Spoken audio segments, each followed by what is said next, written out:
bonsoir, bienvenue à vous dans votre rendez-vous du jeudi soir, c'est donc Intégral Foot sur la web radio Vue Lumière, bienvenue à vous, chers amis, auditeurs, auditrices, bienvenue en tout cas à la présentation, mes chers Mefta, donc moi-même comme d'habitude, et derrière pour avoir ces analyses, le grand Xavier Coulant, bonsoir Xavier. Bonsoir à tout le monde. Ce soir, je tiens à le préciser, je tiens à saluer l'œil du château, notre autre consultant, qui devait être là ce soir, mais qui malheureusement a dû s'absenter pour des raisons familiales. Je tiens à le saluer et on le salue tous. Voilà. Merci. Juste, avant de présenter l'invité de ce soir, je tiens à remercier tous ceux qui nous suivent. Il y a même certains, j'en reçois encore des messages de ceux qui nous suivent depuis le début, depuis quasiment la date de notre retour, depuis maintenant presque un mois et demi, voire un peu plus. Je vous remercie à vous, ceux qui nous suivent depuis le début, et ceux qui nous écoutent pour la première fois. Bienvenue à vous dans Intégral Foot et sur la web radio Vue Lumière. Ce soir, mon invité, pour moi, est un invité exceptionnel. Parce qu'il est, c'est un journaliste, il est aussi réalisateur, il fait du montage, il écrit, il est exceptionnel. C'est un vidéaste, c'est vraiment, c'est pas de la lèche, hein. Je vous vois venir dans les commentaires, hein, il fait de la lèche pour son vidéo. Enfin non, c'est pas ça du tout. C'est pas ça du tout. Franchement, vous allez le découvrir. Je pense que beaucoup d'entre vous, les supporters du PSG, vous le connaissez grâce à ses vidéos sur le site Canal Supporter. Mais franchement, il fait du super contenu dessus. Ce soir, je suis très ravi d'avoir Jonathan Bensadoun. Bonsoir Jonathan et bienvenue à toi. Bonsoir Richard, bonsoir Xavier, bonsoir à tous. Bonsoir. Béchir, je me permets de te couper. C'est pas je vais présenter Jonathan. Alors déjà oui, parce que il y a Jonathan ou Jonathan, c'est quoi? Alors c'est plutôt Jonathan. Voilà, d'accord. Voilà. Donc Jonathan, que je connais bien, on va dire, on s'est jamais rencontrés, mais via les réseaux sociaux et puis la radio, dans les émissions que je faisais sur les tribunes avant, où tu étais souvent à communiquer avec moi, et puis que d'ailleurs tu m'avais toujours dit ça serait bien un jour que tu m'invites à une émission. Là c'est pas pour parler tribunes, même si on pourra en parler un moment dans l'émission, mais moi je voulais savoir, Jonathan, pour que les gens apprennent à te connaître, parce que comme disait Béchir, tu es sur Canal Supporter, que tu nous expliques ton parcours en tant que supporter du PSG déjà, et comment tu as fait pour en arriver là à Canal Supporter, en gros ton parcours professionnel et de supporter. Alors, le PSG, je pense que comme pour beaucoup, c'est une transmission de père en fils. C'est mon père qui m'a passé la maladie, entre guillemets, du foot et du Paris Saint-Germain. Mon premier match au Parc des Princes, c'était à l'âge de 6 ans, pour un PSG Bastia, une victoire du PSG 2-0, je crois, dont un but de Christian Worms. C'est quelque chose qui m'a marqué. Et je suis abonné au Parc des Princes depuis la saison 2001-2002, avec les arrivées d'Anelka, Luxin, Dalmat, en plus de joueurs comme Okocha qui étaient dans l'équipe. Je me suis laissé tenter, et, avec mon père, on s'est dit allez, soyons fous. T'es pas arrivé au meilleur moment en plus. Hein. Clairement non, on pensait arriver au meilleur moment justement, mais force est de constater que c'était pas vraiment le meilleur moment. Donc voilà, et donc depuis je suis toujours abonné, ça fait plus de 15 ans, et c'est toujours autant un plaisir d'aller au Parc des Princes. Je rate très rarement les matchs, il faut vraiment qu'il y ait des circonstances assez exceptionnelles pour que je rate un match.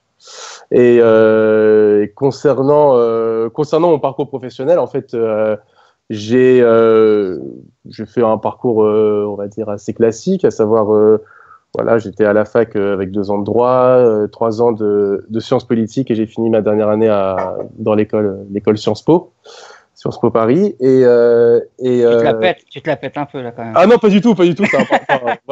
J'ai vraiment un parcours, on va dire, pour faire du journalisme. Donc c'est vraiment, moi, le journalisme, c'était vraiment ce que je voulais faire. Toute ma vie, j'ai rêvé d'être journaliste. Donc j'ai essayé de mettre vraiment toutes les chances de mon côté pour pouvoir y arriver. Et donc voilà. Et en plus, c'est le rêve de beaucoup de personnes qui écoutent l'émission. Et c'est super que toi, tu aies réussi à percer dans ce que tu as toujours voulu faire en plus. Absolument. Donc voilà, j'ai fait des stages dans des rédactions sportives, que ce soit pour le e-sport ou autre. Après, je me suis plus centré sur la politique, sur un domaine que j'aime beaucoup aussi, dans des mensuels politiques. Ou bien, toute l'année dernière, j'étais chez RMC, dans l'émission qui s'appelle Les Grandes Gueules.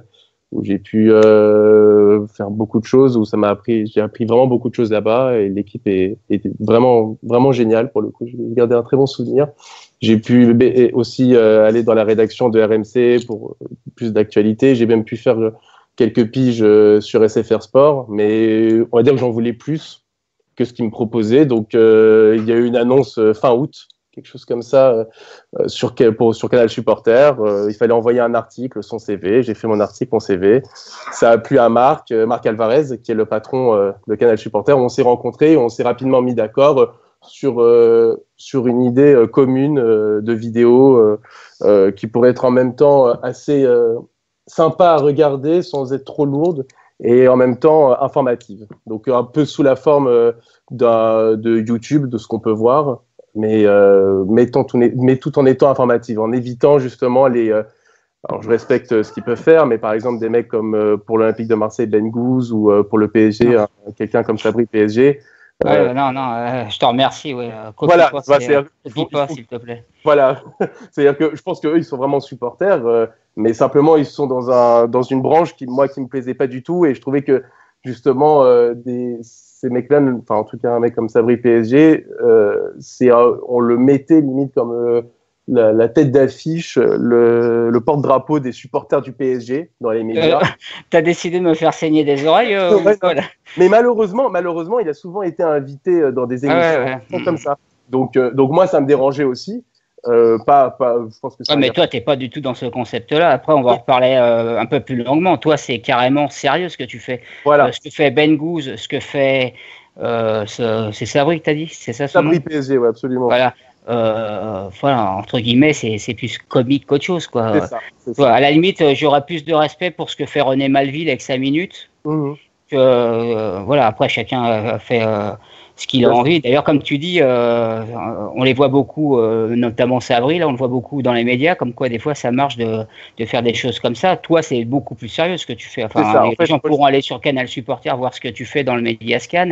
C'est beaucoup plus sérieux que ça. Bah, écoute, c'était vraiment, je voulais m'inspirer un peu sur la forme, on va dire YouTube, mais tout en étant sérieux, tout en ayant un propos sérieux. C'était l'objectif, en tout cas, des vidéos que j'essaie qu'on met en place. Voilà, aujourd'hui, Canal Supporter est content de ce que je fais. J'ai pu aussi, avec le fait d'être chez Canal Supporter, pouvoir rencontrer différentes personnes, différents acteurs du football, d'anciens joueurs comme Fabrice Pancrate, comme Rai, des journalistes comme Daniel Riolo, quelqu'un même comme Julien Cazard. J'ai pu rencontrer Pierre Ducrot. Donc c'est vraiment, il me laisse beaucoup de liberté dans mon travail. Donc ça, vraiment, déjà, je les remercie énormément. Et puis voilà. Et puis c'est une expérience qui est vraiment super enrichissante, et je suis très content de ce début d'année, en tout cas année, on parle scolairement entre guillemets, avec Canal Supporter, puisque je suis avec eux depuis le mois d'octobre, quelque chose comme ça. Toi qui as connu, donc d'après ce que j'ai entendu, plusieurs périodes dans la vie du PSG en tant que supporter, qu'est-ce que tu penses de ce PSG version Qatar aujourd'hui? Bah, faut pas se mentir, hein. Franchement, c'est un rêve ce qu'on vit. Je pense que les gens se rendent pas compte d'où on était et où on est aujourd'hui. Vous imaginez, j'ai vu ça aujourd'hui sur Twitter, qu'au Brésil, ils vont annoncer les résultats du Carnaval de Rio 2 heures avant pour que les Brésiliens voient le match PSG-Real Madrid. Tellement le Paris Saint-Germain aujourd'hui est devenu important. Enfin, faut se rendre compte que le PSG, dans les saisons galères, à savoir... mais c'est rien, ça. Pense aux gens qui vont divorcer à cause de Saint-Valentin raté. Écoutez, justement, ma copine, ça va être la deuxième année de suite qui va quand même taper sur les doigts parce que la Saint-Valentin, je ne sais pas avec elle. En plus, à Madrid en déplacement. Donc pour le coup, voilà. Mais c'est pour dire à quel point le Paris Saint-Germain est... c'est vrai, là, ce que tu dis, là, je sors une blague, là, mais c'est vrai que au niveau de l'impact que ça a au Brésil, ça prouve, quoi. Et puis de toute façon, c'est ce qu'ils recherchent d'ailleurs, qu'il y a un impact au niveau médiatique énorme à l'étranger. C'est ça qui marche. Pareil que quand ils avaient fait venir David Beckham, c'était pour se faire connaître dans les pays asiatiques. Donc c'est clair que c'est pas rien. Mais derrière ce que tu viens de dire là. Et d'ailleurs, je l'ai pas trop vu circuler cette info-là du Carnaval de Rio. Je l'ai retweeté, ça vient du journal AS en fait. Voilà, mais enfin, c'est dire à quel point c'est extraordinaire. Et je pense que les gens l'oublient vraiment qu'on vit avec ce Paris Saint-Germain-là quelque chose d'unique et d'inédit dans l'histoire de la Ligue 1. J'ai des clubs comme l'Olympique de Marseille qui ont pu vraiment marquer de leur empreinte dans les années 90, n'avaient pas un tel impact dans le football mondial à cette époque-là. Alors certes, le foot était différent, mais le Paris Saint-Germain, vous pouvez aller maintenant dans n'importe quel village perdu au fin fond du monde, les gens sauront placer le club du Paris Saint-Germain sur une carte. Et c'est quand même quelque chose d'extraordinaire. Pouvoir ramener un joueur comme Neymar, c'était même pas envisageable et imaginable il y a encore 2-3 ans. Même Mbappé, aujourd'hui, Kylian Mbappé qui aura demain 19 ans, ce joueur est phénoménal. Et plus les matchs passent, plus je me rends compte vraiment que presque pour Neymar, ça va devenir limite problématique qu'il y ait un joueur comme Mbappé dans la course au Ballon d'Or, parce que il est spectaculaire ce joueur-là. Et d'avoir une telle équipe, franchement, je boude pas mon plaisir parce que même si on peut entendre dans certaines émissions parfois de flanquer des 7-1 au Celtic Glasgow, des 5-0 au Celtic à Anderlecht ou encore des 3-0 au Bayern. Bon, on minore ça. Moi, je minore pas. Je suis désolé. C'est quand même, c'est extraordinaire ce qu'on vit. Et je pense qu'il faut profiter parce que. Mais t'as raison. On est même peut-être un petit peu sévère parce que, tu sais, quand j'avais été faire, dans le Super Football Show pour PSG Anderlecht. D'ailleurs, Gilbert Bribois, pendant le direct, il m'avait un peu chambré là-dessus en disant c'est devenu ça les supporters du PSG parce que maintenant ils attendent plus les gros matchs que. Ils se contentent plus du minimum comme avant, tu vois, parce que je disais que ce match contre Anderlecht, c'était bien, mais on les attend plus sur des grosses parties. Moi, j'attendais surtout Marc, j'ai pas été déçu, le Bayern PSG du match retour pour le match pour la première place du groupe, quoi. Ouais. Et toi, il m'a dit ça en me taquinant, en disant c'est ça maintenant les supporters du PSG, les matchs de groupe, ça les intéresse plus, ils attendent les huitièmes ou les quarts. Mais malheureusement, c'est un petit peu ça parce que après, faut pas minorer ce qui s'est passé, c'est clair, parce que là, ce qui a été fait en match de poule, faut le faire, ce qu'ils font, tu vois. Mais c'est vrai que tu as tendance à être exigeant et à dire, on les attend contre un gros comme le Bayern ou en huitième contre le Real et à devenir presque trop exigeant parce que quand tu vois le niveau qu'a l'équipe, tu en attends beaucoup plus au niveau européen. Je pense que c'est ça qu'ont pas mal de gens dans les médias, presque des fois à rendre les performances presque mais bon c'est que de la Ligue 1. Mais voilà, faut jamais dire que c'est rien. Mais même les matchs de groupe, tout le monde ne fait pas ce qui a été fait par le PSG cette année. Après, faut être là par la suite aussi, c'est sûr. Ils battent tous les records. Je pense qu'il faut que certes, je pense que l'un n'empêche pas l'autre, à savoir. Après, l'exigence, c'est peut-être normal aussi, Jonathan. Ah non, bien sûr. Mais il faut vraiment exigeant, mais juste. Exactement. Il faut être conscient en même temps du fait que le fait de finir premier de sa poule, battre tous les records de buts marqués n'est pas une fin en soi, mais c'est quand même quelque chose d'exceptionnel. Et c'est vrai qu'il faut effectivement se projeter vers les huitièmes, quarts, demi, en finale de Ligue des Champions, mais sans pour autant tout oublier et mettre de côté, comme rendre ce qui est anormal, normal. Non, il faut quand même se rendre compte, entre guillemets, anormalité, l'anormalité de la chose, parce que mettre plus de 25 buts en 6 matchs de Ligue des Champions, battre un record de buts, c'est pas habituel, et il faut vraiment mettre ça en avant. Battre le Bayern Munich 3-0, c'est quelque chose d'inhabituel, c'est extraordinaire. Perdre 3-1 à Munich, c'est certes une déception, mais il n'y a rien de... C'est pas infamant de perdre Bayern Munich. Alors certes, peut-être la manière n'y était pas, mais c'est le Bayern Munich en face. Hein. C'est pas Anderlecht, c'est pas le Celtic Glasgow. On parle d'un club qui est dans le top 5 européen, qui a gagné une Ligue des Champions récemment. Enfin, c'est le Bayern Munich qui écrase tout le monde en Allemagne. Se prendre 3-1 contre cette équipe qui en plus avait la bave aux lèvres dans un esprit de vengeance contre le PSG. Alors que Paris, franchement, quand on les avait vus, et ça on peut effectivement leur reprocher, du fait qu'ils sont arrivés un peu les mains dans les poches, pour moi, il n'y a rien d'affamant. Certes, on ne va pas se féliciter d'avoir perdu au Bayern, mais il ne faut pas non plus tout oublier, tout jeter à la poubelle, comme j'ai pu entendre à la suite du match contre le Bayern. Mais est-ce que c'est pas aussi à cause de la remontada, d'après toi, que ça n'a pas encore cicatrisé, que les supporters attendaient ce match pour, on va dire, Se dire que ça a changé, en fait, qu'on gagne face à un grand à l'extérieur. Ouais, mais je vais dire. D'ailleurs, si je peux annoncé dans tous les médias que c'était le grand test, qu'on allait voir le vrai visage, même certains disaient, du PSG.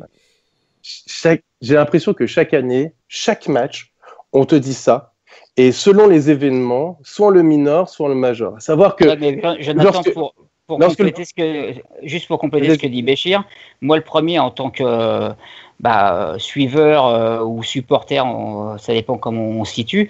Moi le premier, je me disais c'est un match que t'attendais, tu vois, pour voir la réaction. Et comme dit Béchir, par rapport à ce match-là, c'est ce que j'ai dit dans l'émission la semaine dernière aussi, c'est que tu sors de ce match-là en disant ouais bon, de toute façon ils ont perdu 3-1, c'est un match de poule, ils finissent premier, c'est l'essentiel. Mais tu te poses encore la question, tu abordes le 8e de finale face au Real et tu te demandes encore, tu sais pas si l'équipe s'est renforcée, mais tu te demandes encore est-ce qu'au milieu c'est assez bon, est-ce que derrière c'est assez bon, et tu as l'impression que voilà, tu as des points d'interrogation, surtout sur le côté psychologique. Il y a un moment, à 2-0 à la mi-temps, je me suis même demandé s'ils n'allaient pas réussir à remonter le Bayern et finir premier du groupe. Tu vois, c'est ça l'interrogation qu'ont beaucoup de personnes, je pense. Je rejoins ce que tu veux dire, mais j'ai l'impression, moi, avec le Paris Saint-Germain, qu'on est toujours, à chaque match, on se dit toujours, bon, alors là, c'est le vrai test, on va voir si c'est le vrai visage du Paris Saint-Germain ou pas.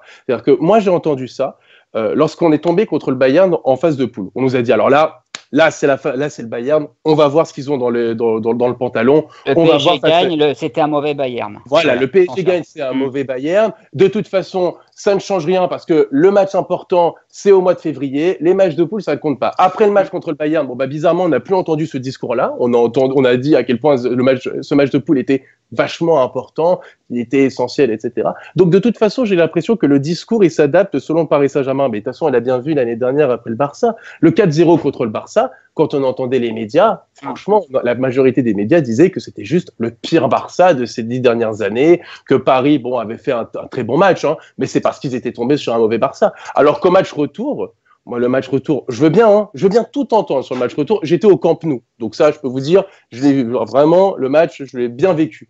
Mais je peux vous dire sincèrement que le Barça, excusez-moi, on leur a donné le match. C'est pas le Barça qui fait un bon match. Et même, moi, je suis désolé, regardez les circonstances de chacun des buts.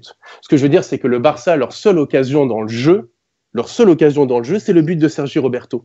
C'est tout. Sinon, ils en ont pas. Les buts, on les donne sinon. Le premier, c'est une bourde de trappe. Le second, c'est contre son camp de Kurzawa. Le troisième, c'est un penalty qui a été déjugé par l'arbitre de surface de réparation, quelque chose qui n'existe pas. Je n'ai jamais vu ça, depuis qu'il y a ces arbitres de surface de réparation. C'est la première fois que je vois un arbitre déjuger l'arbitre principal. Le quatrième, c'est le coup franc de Neymar qui vient de nulle part. Le cinquième, c'est un penalty inexistant. Et le sixième, c'est effectivement le seul but dans le jeu. Donc, encore une fois, j'excuse pas. Je dis juste simplement que l'année dernière, pour la remontada, il y avait quand même des circonstances qui étaient incroyables et qu'on ne reverra plus jamais, où on verra ça. Mais justement, toi, quand tu reviens là-dessus, c'est quand même le mental qui a joué sur ce match-là. Et je pense que tu ressors pas indemne d'une période comme ça a été ce match-là, et que t'es toujours pas là, t'abordes au Real PSG, t'es pas sûr après, je suis d'accord avec toi, c'est qu'on aurait pu par exemple taper le Bayern 3-0 au Parc, aller gagner au Bayern 3-0, et c'est pas pour ça, si tu te fais éliminer en 8e de finale par le Real, les gens auraient dit dès que c'est plus en match de poule, c'est élimination, que ça devient important, ils sont pas là encore cette année. Donc c'est clair, ça veut dire beaucoup et rien en même temps, parce que c'est à partir des 8e que t'attends. Moi, je suis d'accord avec toi. Après, quand on revoit le match du Bayern, il me fait un peu penser au match du Barça, à savoir qu'une première mi-temps où effectivement on passe complètement à côté de notre sujet, et en seconde mi-temps, que ce soit contre le Barça au match retour, on a des occasions. On a plus d'occasions même en deuxième mi-temps que le Barça, et paradoxalement, on met qu'un but et eux, ils en mettent 3, même 4 buts en deuxième mi-temps. Donc, c'est quand même assez paradoxal. Et pareil pour le Bayern, à savoir qu'on rentre avec de bien meilleures intentions. On multiplie non seulement les occasions, mais aussi les situations dangereuses devant le but. Et on se prend le but sur Daniel Alves qui se fait complètement manger. On ne sait même pas ce qu'il fait, par comment. Thiago Silva qui est sur une jambe et donc qui laisse Corentin Tolisso seul dans la surface de réparation puisqu'il y a un problème de repli. Enfin, il y a des circonstances comme ça. Et après, à 3-1, Bon, il restait une demi-heure, mais le match était terminé parce que le Bayern n'y croyait pas pour essayer de marquer 2 buts pour être premier de poule. Et Paris, bon, à 3-1, ils n'allaient pas se déchirer. De toute façon, ils savaient qu'ils allaient finir premier. Donc, encore une fois, je pense qu'il faut tempérer. Moi, je dis pas encore. Là, j'ai l'impression de passer pour l'avocat du PSG. Pas du tout. Je dis qu'il y a des carences, et je dis même que le Real est favori dans la confrontation. Justement, ce que je vais te demander, moi, c'est pour toi le tirage. Il n'y avait pas pire tirage, ou tu penses que Bien le sûr. tirage était abordable? Oh non, bien sûr, il n'est pas pire. Mais c'est le pire tirage. Enfin, moi, ça me fait rire les gens qui me disent de toute façon, alors, comme d'habitude, comme j'ai dit tout à l'heure, là, c'est le test. On va voir contre le Real. C'est n'importe quoi. Enfin, je suis désolé, quand on est en Ligue des Champions, quand on veut gagner une Ligue des Champions, c'est d'aller le plus loin possible. On veut tomber sur les moins bonnes équipes. Enfin, moi, encore une fois, on est le Paris Saint-Germain.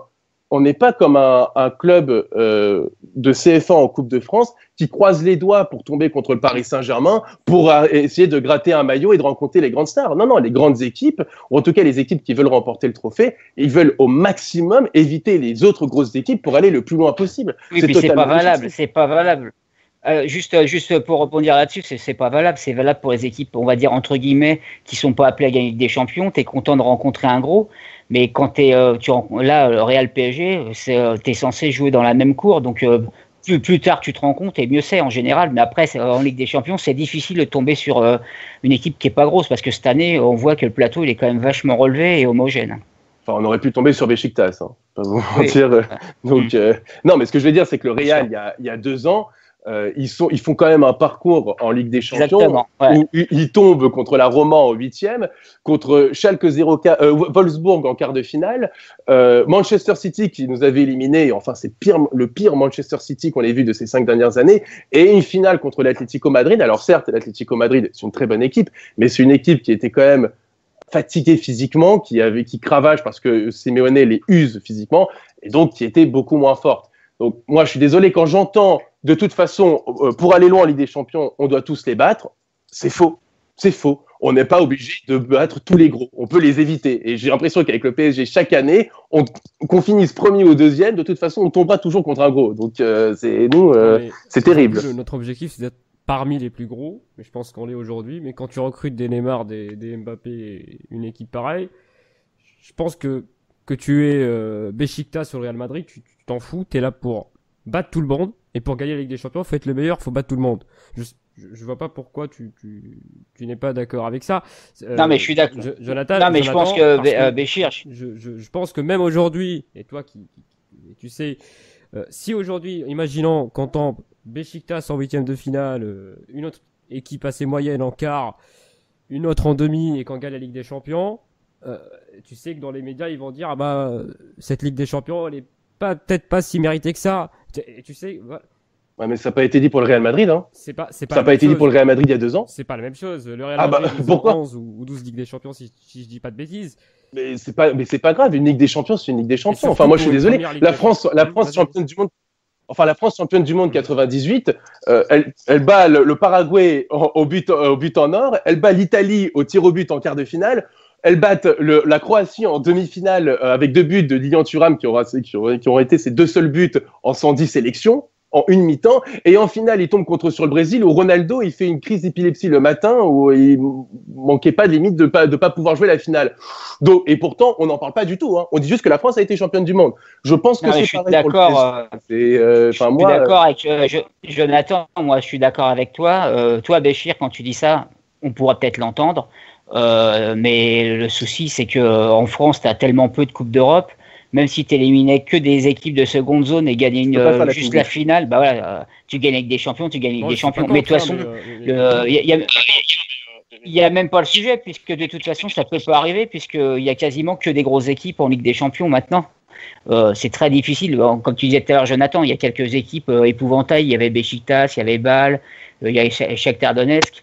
Mais la plupart des équipes qui restent, après, c'est quand même des équipes qui sont pas faciles à éliminer. Donc, c'est rare d'avoir un parcours, entre guillemets, facile pour arrier en finale. Pour toi, Jonathan, c'est du 50-50 ou c'est du 60-40 ou comment tu Franchement, si on a chacun son effectif, pas de blessure, pas de suspendu, c'est du 55-45 pour le Real. Maintenant, tout va dépendre des blessés, quoi, clairement, et des formes aussi, des dynamiques de chacun. Parce que moi, j'entends effectivement, alors parce que chaque année c'est comme ça, que le Real va être en forme à 200% au mois de février. Bizarrement, on n'entend pas que Paris, peut-être que Paris aussi va se préparer aussi pour être en top physiquement au mois de février. On n'entend que pour le Real, je veux bien l'admettre. Mais ce que je veux dire, c'est que au-delà des joueurs en eux-mêmes, parce que quand on compare l'effectif, hormis le milieu de terrain, bon, offensivement, je pense qu'on est au-dessus du Real. Défensivement, moi, je suis désolé, entre un Varane et un Marquinhos, je vois pas vraiment la différence. Alors, certes, on a Kurzawa à gauche et ils ont Marcelo, je dis pas le contraire. Ouais, derrière, c'est supérieur quand même. Carvajal, mais Carvajal est absent pour le match aller, normalement. Donc, Carvajal est absent. On a Daniel Alves. Bon, alors effectivement, entre Thiago Silva et Sergio Ramos, si en qualité de défenseur, je pense que c'est équivalent. Je pense qu'effectivement, d'un point de vue du mental, Sergio Ramos est au-dessus de... De toute façon, moi, c'est ce que j'ai dit quand on a débriefé le tirage la semaine dernière dans l'émission. Faut être clair, c'est que ça va jouer sur le talent des deux côtés, mais ça va jouer aussi dans le caractère, dans la hargne qu'ils ont. Et on sait que le Real l'aura, ça, notamment Ramos, comme tu dis. Et il va falloir que Paris soit au niveau là-dessus, sur le niveau psychologique, l'envie, parce que faut que tu fasses 4 grosses mi-temps pour éliminer le Real, parce que tu fais pas une mi-temps sur 3 ou 2 mi-temps sur 4, ça risque de te coûter cher. Absolument. Et puis moi, je pense que surtout le facteur X de ce 8e de finale, c'est le match retour au Parc des Princes. Et pour nous, ça va être quelque chose d'inédit, parce que sous l'ère qatari, on n'a jamais eu un match retour au Parc des Princes contre un gros, que ce soit en phase d'élimination directe ou bien en phase de groupe. Le Bayern, on a eu le retour à l'Allianz Arena. L'année dernière, contre... qui on avait comme gros l'année dernière, j'ai un trou de mémoire. Arsenal, c'était le retour aussi à l'Emirates. Pareil pour le Real il y a 2 ans. Pareil pour le Barça il y a 3 ans. Donc, chaque année, lorsqu'on a eu un gros, on a toujours eu, même en phase de groupe, le match retour à l'extérieur. Là, c'est une première. Et on sait à quel point le Paris Saint-Germain est imprenable, clairement. Arsenal, c'était en poule aussi. Hein. Ouais, c'est en poule. Ouais, c'est ça, ouais. Ouais, c'est en poule. Que ce soit en poule ou en phase d'élimination directe, de toute façon, on a toujours eu le retour à l'extérieur. Là, c'est inédit. Et on sait qu'au Parc des Princes, franchement, les joueurs, ils sont quasi invincibles. On n'a eu qu'une défaite depuis plus de 10 ans. C'était le Barça il y a 3 ans. Donc, c'est vraiment, je pense que ça va être ça le facteur X. C'est le match retour au Parc des Princes. Maintenant, faut voir le match aller. Faut voir le match aller, ce qu'ils vont faire. Je pense que aussi le Paris Saint-Germain, ils aiment bien être dans une position d'outsider. Là, ils y sont clairement. Tout le monde parle du Real Madrid comme l'équipe largement au-dessus. Le PSG, quand on les attend pas, c'est justement là où ils brillent, que ce soit le 4-0 à l'aller du Barça, que ce soit le 3-1 à l'aller contre Chelsea il y a 3 ans, que ce soit même le retour au Camp Nou quand on fait 1-1 après le 2-2, alors qu'on s'y attendait pas du tout, le 3-2 en poule aussi contre le Barça, même le Bayern cette année, on s'attendait pas à ce qu'ils mettent 3-0. Donc, quand ils sont dans une position d'outsiders, paradoxalement, c'est là où le PSG est plus fort. Maintenant, faut voir au Bernabéu. Faut voir au Bernabéu ce qu'ils vont faire. Ouais. En tout cas, on va parler de toi qui est le monsieur média, on va dire ça comme ça chez Canal Supporter. J'aimerais ton avis sur le traitement médiatique réservé au PSG en France. T'en penses quoi? D'ailleurs, ça, justement, on en parle parce que tu as fait un médiascan, le dernier, Jonathan, sur le traitement médiatique que tu as pris et qui est très intéressant. Et justement, c'est pour ça que Bécher, qu'on voulait en parler. Bah ouais, c'est très particulier en fait. En France, j'ai l'impression en fait que la France n'a pas l'habitude de traiter un grand club. À savoir que avec le Paris Saint-Germain, de toute façon, s'il n'écrase pas son adversaire 6 ou 7-0, c'est que le PSG ne va pas, où il y a toujours, où il y a des circonstances atténuantes. Il y a d'un côté, soit le Paris Saint-Germain bat une équipe et écrase une équipe, et donc c'est l'équipe d'en face qui n'a pas joué, qui n'a pas été motivée ou qui n'est pas en forme. Ou la Ligue 1 qui est faible. Ou la Ligue 1 qui est faible, voilà. C'est de toute façon, on l'a entendu contre le Bayern, on l'a entendu contre le Barça, on l'a entendu contre Chelsea, on l'a entendu en Ligue 1. Ou bien soit le Paris Saint-Germain se fait accrocher Alors là, donc, le PSG ne prend pas les matchs au sérieux. Le PSG est dans une mauvaise passe. Alors là, on essaye de trouver des théories. Voilà. Alors, à un moment, c'est donc la rotation qui va pas là pour cette saison. Après, c'est Neymar. Après, c'est Cavani là qui n'avait pas marqué pendant 4 matchs. Donc là, c'était un grand drame. À un moment, c'était même Mbappé. Parce que juste il n'avait pas marqué pendant peut-être 3 matchs de suite et qu'il était sorti d'une mauvaise performance contre Marseille.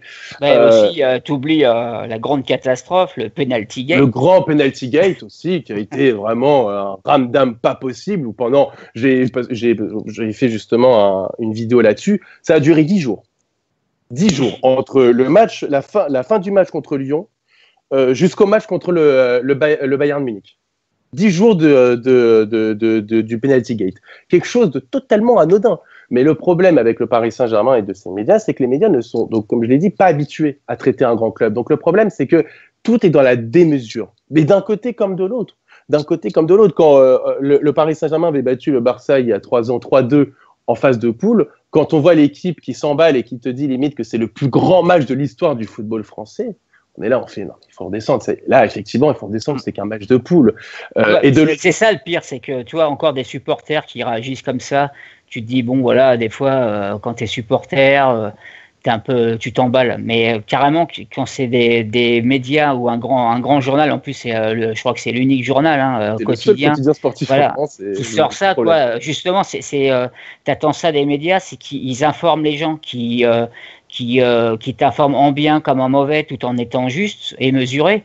Sortir, par exemple, moi je l'ai jamais vu ça. J'avais entendu Nasser qui l'avait sorti ça. Ah non, mais c'était le lendemain, ils ont fait un classement. Mais l'équipe qui ose te citer ce PSG Barcelone là, dans le meilleur match de l'histoire française, c'était lequel en plus? C'était pas le match aller. Voilà, le 3-2. Mais il faut arrêter. Il y a énormément d'autres matchs qu'on. Alors, je ne sais pas s'il avait cité dans, par exemple, un classement des 20-30 meilleurs matchs, mais dire c'est le meilleur match français d'une équipe française en Coupe d'Europe, c'est complètement nul de dire ça, c'est pas vrai. Bah voilà, et donc le problème, c'est que ça, on le rencontre, Ils avaient dit le meilleur match? Ah ouais. Ah oui, vraiment, sérieusement, je vous invite à... passé devant le PSG Real de 93, le OM Milan de 91. Parce que c'était le grand Barça. À l'époque, il y avait Neymar, Messi. Je crois pas qu'il y ait. Il y avait Suarez parce qu'il était encore sous le coup de sa suspension de la Coupe du Monde. Mais c'est ça, je me souviens parfaitement. C'était le lendemain, c'était le surlendemain du match. Bordeaux-Milan, pareil, le 3-0, le Bordeaux-Milan. Il y a plein de matchs, parce qu'il ne faut pas être centré que parisien. Il y a plein de grands.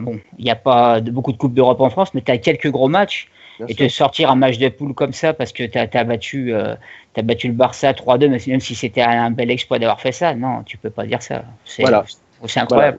Voilà, donc c'est ça le problème. Et justement, là où je pointais lors de ma dernière vidéo, c'est l'exagération qu'on a pu avoir après la défaite contre le Bayern.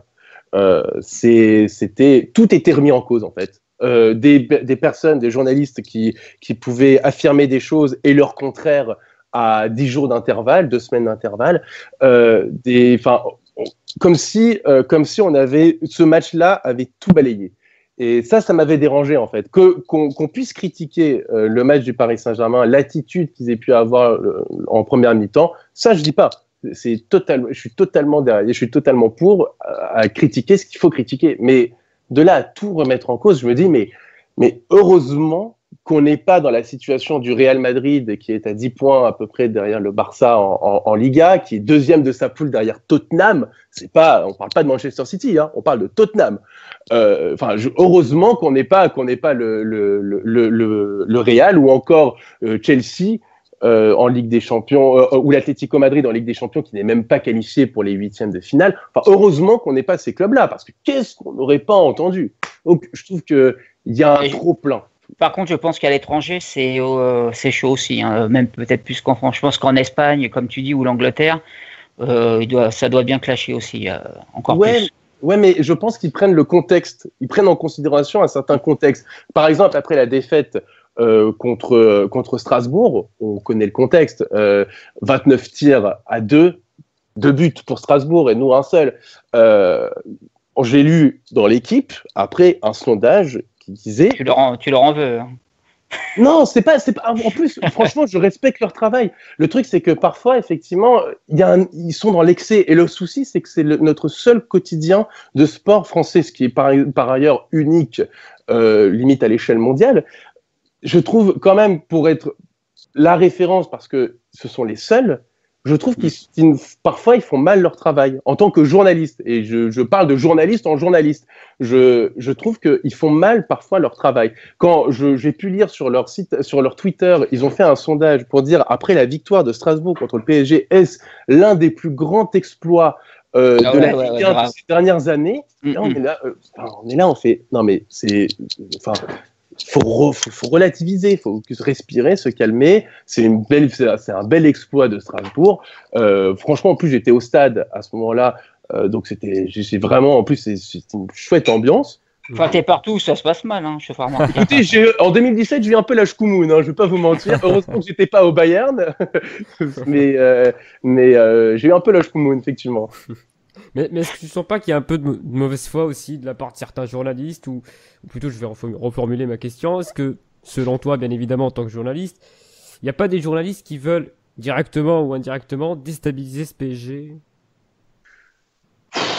Je sais pas. Après, je veux pas rentrer, vous savez, dans la moi, je pense plus. Là, ce que tu dis, Béchir, moi, j'y pense, c'est par rapport aussi aux entraîneurs. Il y a un peu de copinage aussi, des fois, de certains consultants ou journalistes avec des joueurs qui vont plutôt protéger que d'autres, ou que l'entraîneur, si tu aimes bien Laurent Blanc, et ben, tu vas pas trop le cartonner. Et Unai Emery, ben, comme tu l'aimes pas trop. Toi, il y a un peu aussi. Il y a certains consultants. Tu arrives à cerner un peu, bah, ils aiment bien tel joueur, ils vont pas dire du mal. Cet entraîneur-là, bah, ils aimaient bien l'autre, donc ils vont plus être durs avec celui qui lui a succédé. Ça, je le sens un petit peu, ça, moi, sur certains. Ouais, je te rejoins, Xavier, dans ce que tu dis, et puis je vais pas rentrer dans la théorie du complot, à savoir que, voilà, ils nous en veulent tous. Je pense pas. Je pense qu'effectivement, il y a un peu de copinage, c'est normal. Après, ça dépend évidemment des relations entre le club et le média. On a vu que l'année dernière, l'équipe était particulièrement envieux du Paris Saint-Germain. Ils en voulaient parce qu'ils leur donnaient moins d'accès. Et donc, c'est pour ça qu'il y a eu des articles à charge. Aussi, on voit l'ancien directeur sportif, Olivier Létang, qui avait clairement ses passe-droits dans ce média-là, et il donnait beaucoup d'informations aux journalistes. Donc, on voit bien qu'il a été plutôt épargné. Après, moi, c'est un dicton que je répète souvent et qui est particulièrement bien adapté au Paris Saint-Germain, c'est la forêt qui pousse fait toujours moins de bruit que l'arbre qui tombe. Donc, de toute façon, c'est toujours plus vendeur de dire que ça va mal au Paris Saint-Germain plutôt que de dire que ça va bien, parce qu'il y a des chiffres aussi à faire, des ventes, de l'audimat, que ce soit à la radio ou à la télévision. Donc il faut faire du storytelling en fait autour de l'information et autour du Paris Saint-Germain. Et d'ailleurs, Jonathan, ce que tu dis, je suis entièrement d'accord avec toi. Et d'ailleurs, pour en avoir parlé avec toi cet après-midi, c'est que en off, c'est que c'est devenu aussi la mode du clash, du buzz, des polémiques. C'est-à-dire que tu as l'impression, et même chez certains supporters, notamment pour pas citer dans l'after-foot, il y a un supporter qui a appelé par exemple ce dimanche pour critiquer Mandanda ouvertement, qu'il avait plombé le match alors qu'il prend un but à la 6e minute, hein, tu as tout le match pour revenir. Et toi, c'est devenu même à la mode des supporters, c'est bien de passer, et puis des fois de cartonner ton club, cartonner tes joueurs. Bah, tu peux être aussi dans la demi. Il copie Riolo, quoi. Voilà, c'est ça. Ouais. Et puis, mais tu sais, il n'y a pas qu'RMC, c'est devenu quand même pas mal. T'aimes bien clasher les gens, voilà, faire de la polémique pour faire un peu de buzz. Mais tu sais, par exemple, il faut réfléchir parce que, par exemple, quand tu passes à l'antenne, je fais pris ce cas-là, mais quand tu viens pour cartonner Mandanda, vu tous les matchs où il a sauvé Marseille, il fait une erreur comme ça et tu l'en mets plein la tronche après un match où je te dis, tu prends un but à la 6e minute, tu as tout le match pour revenir, tu reviens pas, et ben voilà. Bah, je sais pas, faut peut-être réfléchir 2 fois parce que c'est.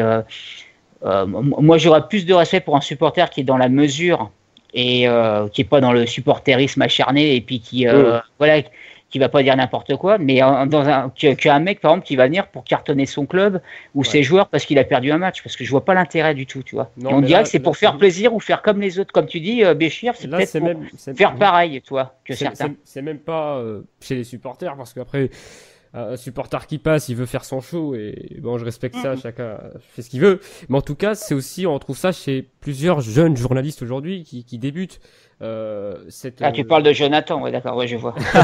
Non, pas du tout. Alors là, pas du tout. C'est l'inverse. Mais ouais, justement. Qu'est-ce que t'en penses, toi, Jonathan, de cette un peu de ceux qui copient Riolo aujourd'hui, qui veulent un peu. Ouais, parce qu'il y a une idolâtrie. Par contre, par exemple, mon Béchir, toi, t'es fan de Daniel Riolo. Moi, j'ai rien contre lui, même si je suis pas toujours d'accord avec ce qu'il dit ou ce qu'il fait. Mais il y en a carrément, c'est par exemple, et ça doit marcher pour d'autres journalistes aussi, c'est que il a dit ça, et il a raison, c'est le meilleur, t'as toujours raison.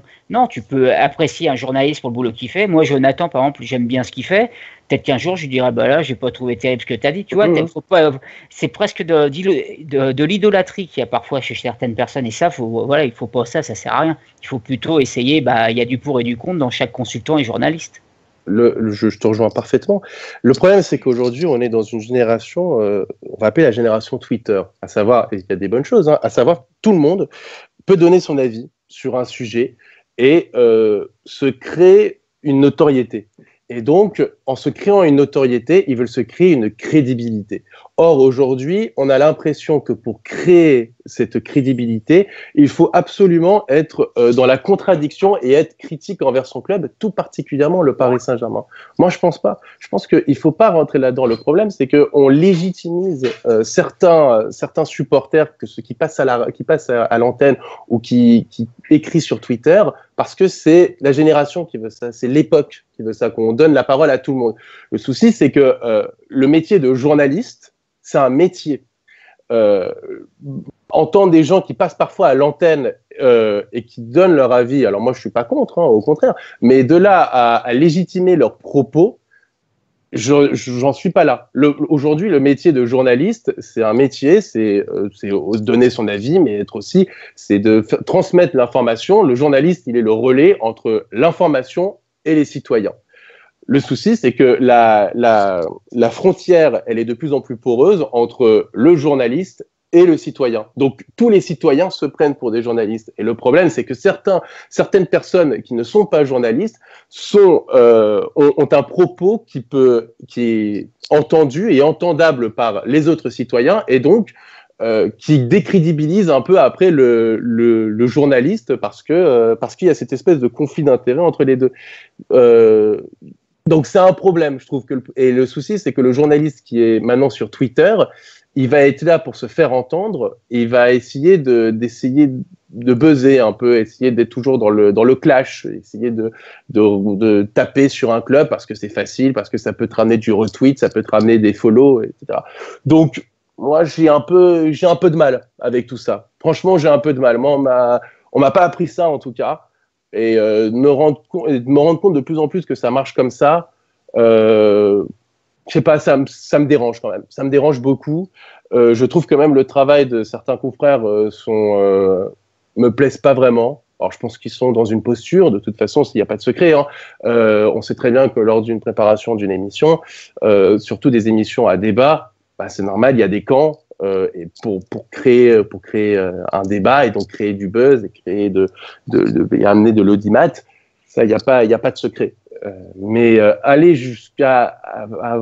aller à un débat ou avoir un propos qui va jusqu'à de la mauvaise foi, ça c'est plus dérangeant et ça va à l'encontre du métier de journaliste, je trouve, parce que le journaliste il est là pour informer, pas pour créer du buzz.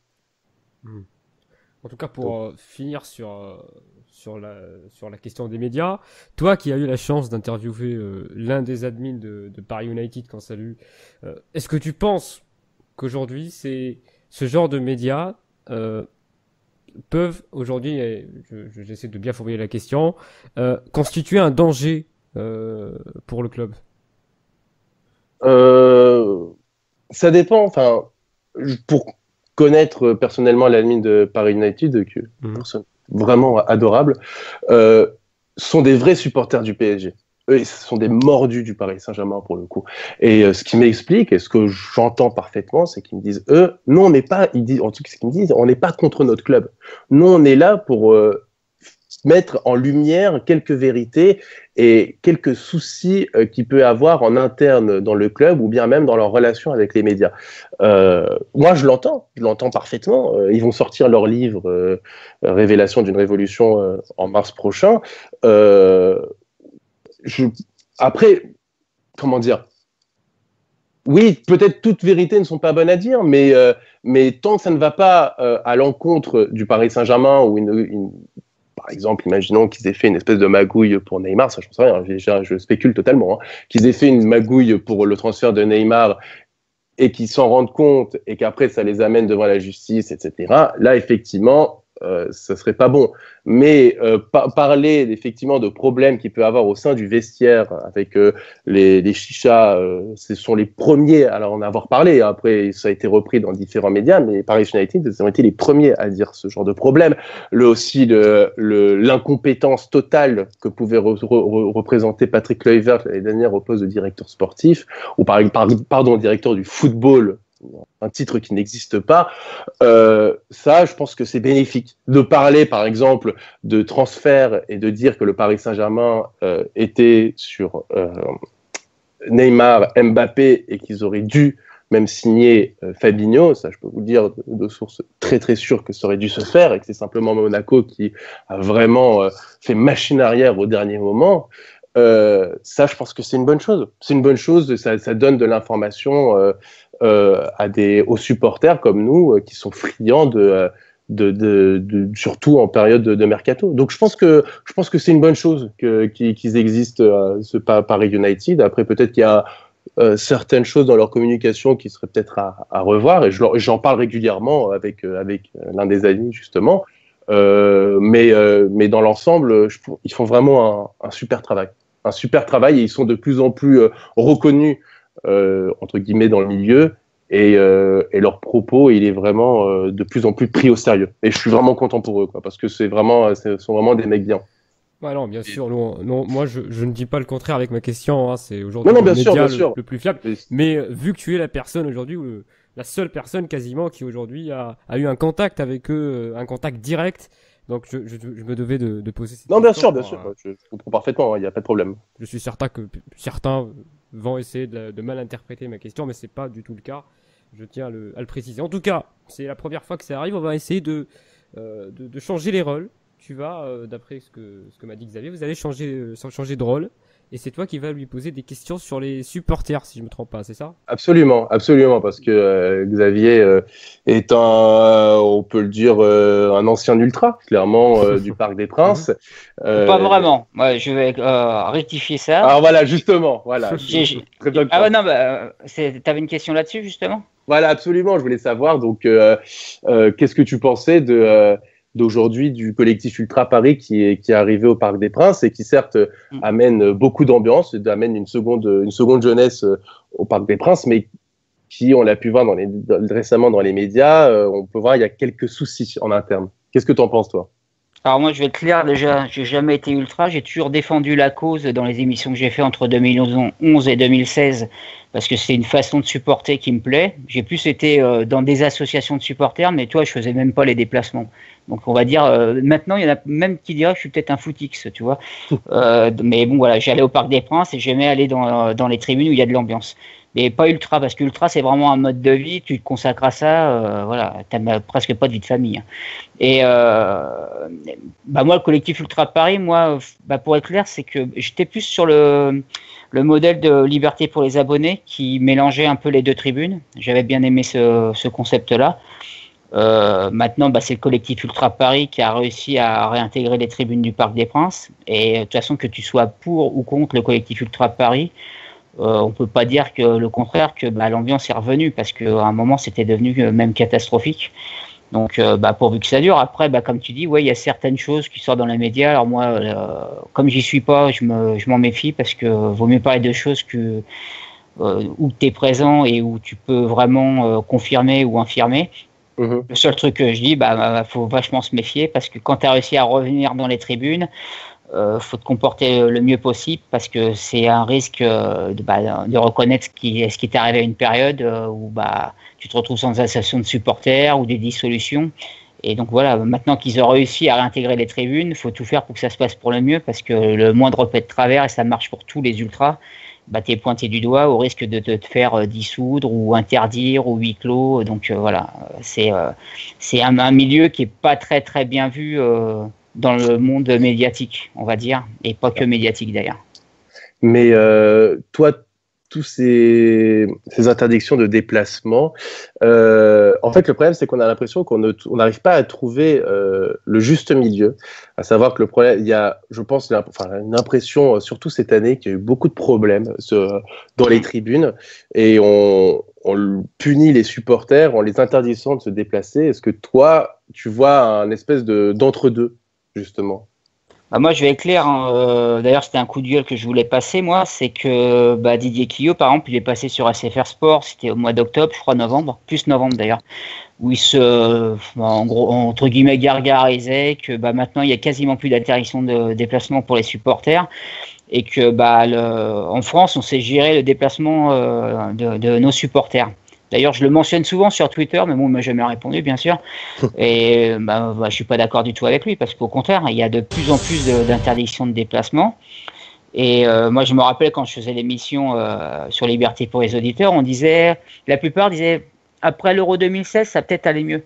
Donc l'Euro 2016, on a vu que ça s'est bien passé dans la plupart. En tout cas, on a laissé les gens se déplacer.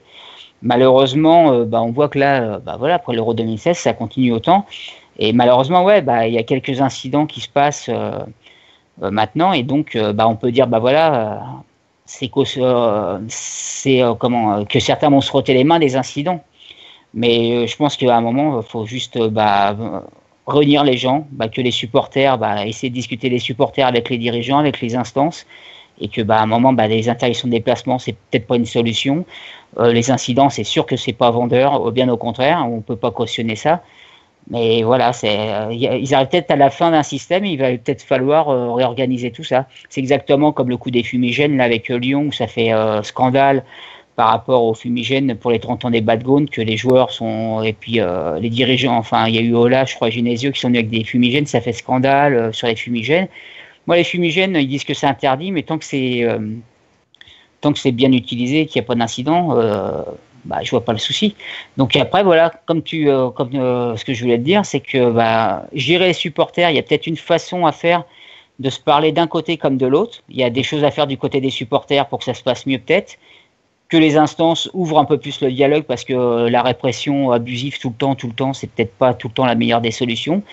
Et puis par exemple, pour les fumigènes, peut-être réfléchir à une utilisation pour que ça se passe un peu mieux, parce que de toute façon c'est interdit, mais tu en as quasiment dans tous les stades qui rentrent, donc tu arrives peut-être à la fin de quelque chose. Et surtout, après, faut savoir, moi ce que je disais souvent avant, tu te rappelles Jonathan, c'est faut savoir ce qu'on veut. Si on veut des stades plus de spectateurs, on peut tenter de le faire.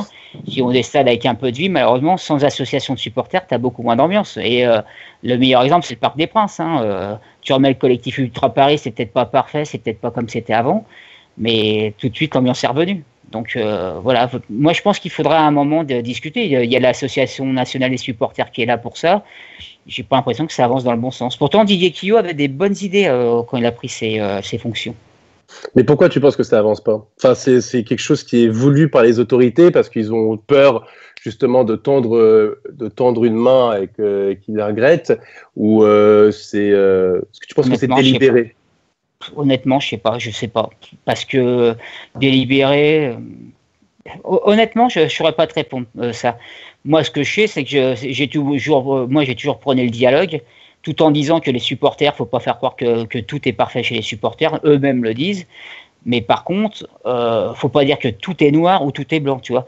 On dise aux supporters, nous, on veut ça, tout en laissant des libertés. Que les supporters fassent aussi des efforts dans un autre sens. Toi, qui a un dialogue. Moi, j'ose pas croire que qu'on fait exprès d'interdire pour que ça pète, et puis que on dise on a raison, on va se débarrasser de ce genre de supporterisme là.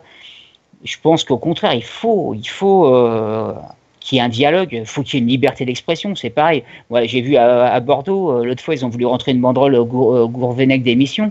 Elle était interdite. Elle est où la liberté d'expression là? Tu vois, on a un pays quand même où on prône la liberté d'expression. Bah, quand tu vois ça, moi je comprends pas, tu vois.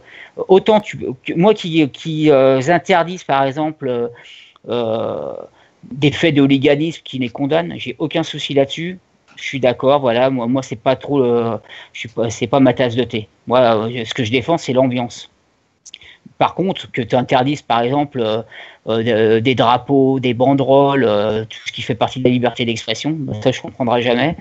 Parce que tant qu'une banderole n'est pas insultante, bah, je vois pas pourquoi elle rentrerait pas dans... Tu as quand même le droit d'entrer une banderole dans un stade où tu demandes la démission de ton entraîneur, même si bon, voilà, c'est peut-être pas une solution, hein, mais, ou de critiquer la gestion de ton club. Tu as le droit de le faire. À une période au Parc des Princes, ça critiquait le prix des maillots, les maillots, tu te rappelles, les maillots qui n'étaient pas...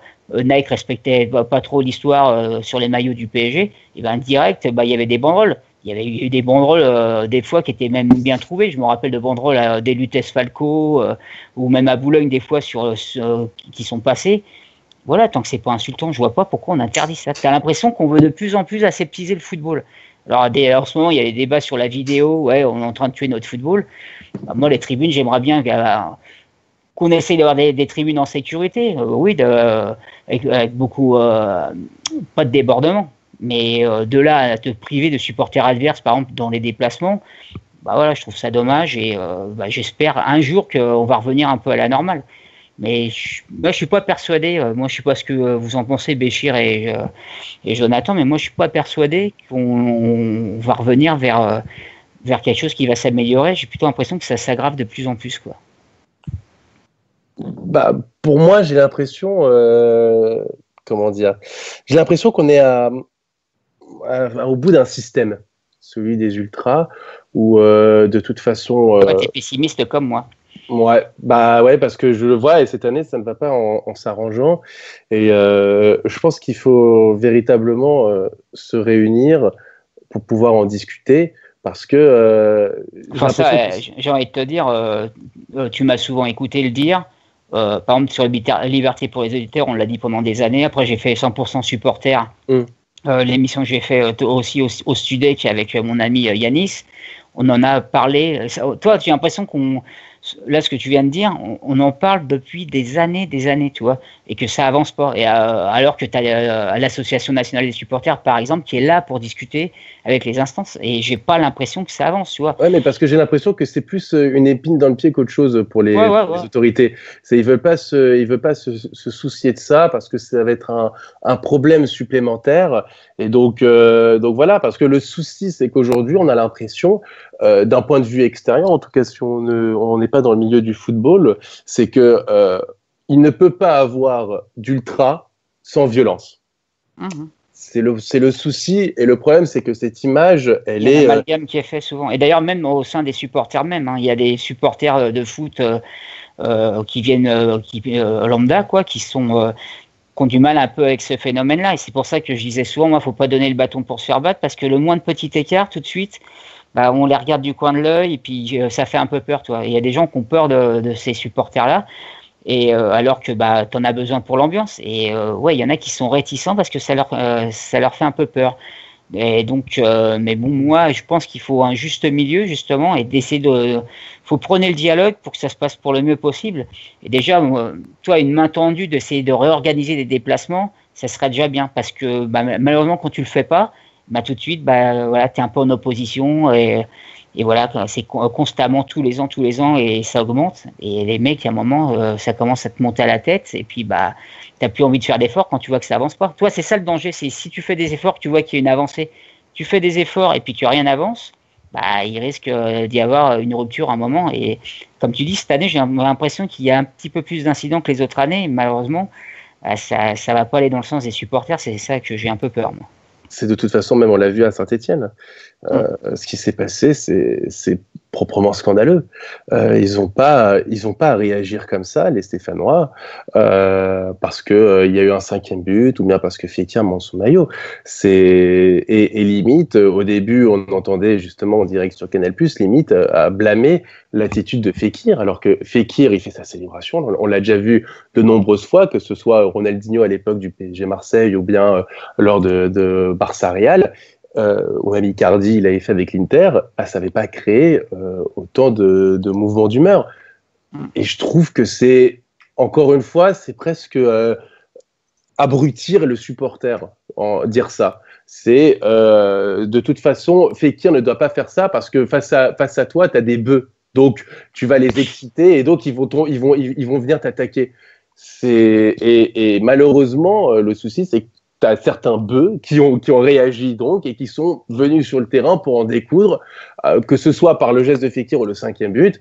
Bah voilà, et donc l'image du supporter est nuisible par ces faits-là, mais aussi l'image du football en général, parce que les gens qui ne suivent pas le football, ils se disent de toute façon, on ne voit que dans ce sport-là qu'il y a des soucis d'hooliganisme ou de bagarre ou de mort comme il y a pu avoir au Parc des Princes. Donc ça n'aide pas non plus au football. Cette image-là. Moi, pour conclure là-dessus. Et d'ailleurs, je te remercie, Jonathan. Ça m'a rappelé des souvenirs de par les tribunes et je suis content de l'avoir fait avec toi en plus. Ah, mais ça, t'es un spécialiste, donc autant discuter. J'aime bien en parler. Ouais, c'est quelque chose. J'aime bien discuter de ça, même si maintenant je vais plus dans les stades. C'est quelque chose. L'ambiance me plaît, moi, de toute façon. Quels que soient les clubs, j'adore. Et à un moment, on va faire aussi, pour conclure là-dessus, c'est que faut arrêter aussi l'hypocrisie à un moment. Quand tout à l'heure je parlais des fumigènes, qu'on critique les fumigènes, d'accord. Notamment Stéphane Guy qui passe ses journées les soirs de match à dire oh les fumigènes, gna. Je suis d'accord avec vous, mais quand tu critiques quelque chose, faites pas des bandes annonces sur votre chaîne avec des ambiances survoltées avec des fumigènes. Voilà, à un moment, il faut être carré, droit dans ses bottes. Si t'aimes pas les fumigènes, t'en fais pas la promo. Et d'ailleurs, il n'y a pas que Canapus qui peut le faire. Il y a même des grands médias qui le font des fois, qui font dans des journaux, qui montrent des photos avec les tribunes avec les fumigènes. Donc si t'aimes pas les fumigènes, n'en fais pas la promo non plus. Voilà, comme ça au moins le message il sera clair. Tu as tout à fait raison. Jonathan Bensadoun, merci. Merci à vous. Merci à vous. Invitation. Ça a été un merci plaisir, à vous d'avoir invité. Plaisir partagé. C'était hyper intéressant de pouvoir discuter avec vous. Et c'était important de le recevoir avant qu'il prenne vraiment la grosse tête et qu'il nous réponde même plus.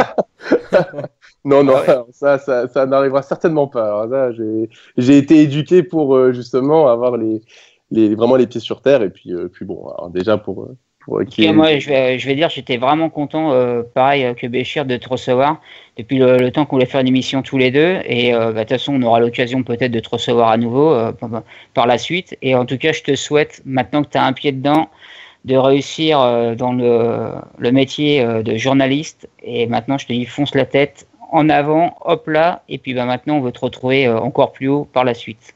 J'espère. Surtout lâche rien et continue de ce que tu fais, les médias scan, c'est vraiment très sympa ce que tu fais. Tu es critique tout en restant modéré, voilà, dans la justesse et objectif, et c'est tout ce que j'aime. Tu n'es pas dans l'opposition, le clash, juste pour faire du clash. Au moins tu dis des choses qui te plaisent, qui te déplaisent, et cette objectivité, garde-la, je trouve ça très sympa parce que malheureusement c'est plus trop à la mode de nos jours, mais il en faut encore.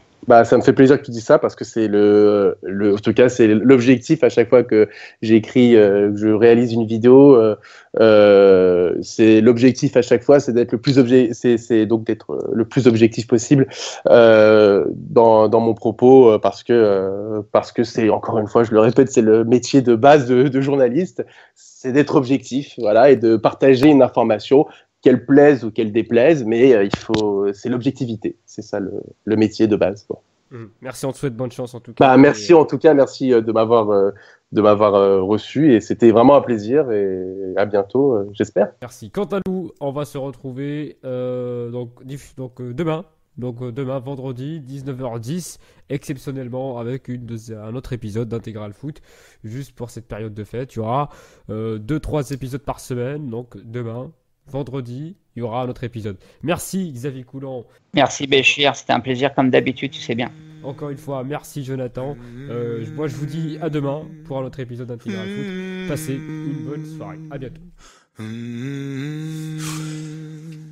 Well, even in the deep Missouri, I felt my energy revive. And I said to myself, in spite of everything, I shall rise again. I will take up my pencil, which I have forsaken in great discouragement, and I will go on with my writing. From that moment, everything has seemed transformed in me. Fuck on your nose, I'm a scream louder than all of them boys. Can you believe it? Of course you didn't. And my day vacation's only when I'll be gone. That is my choice, I love my choices. I made a sick but I stick on my voice. Crew some man a vision, so I make assumptions and bring back the shit in my voice.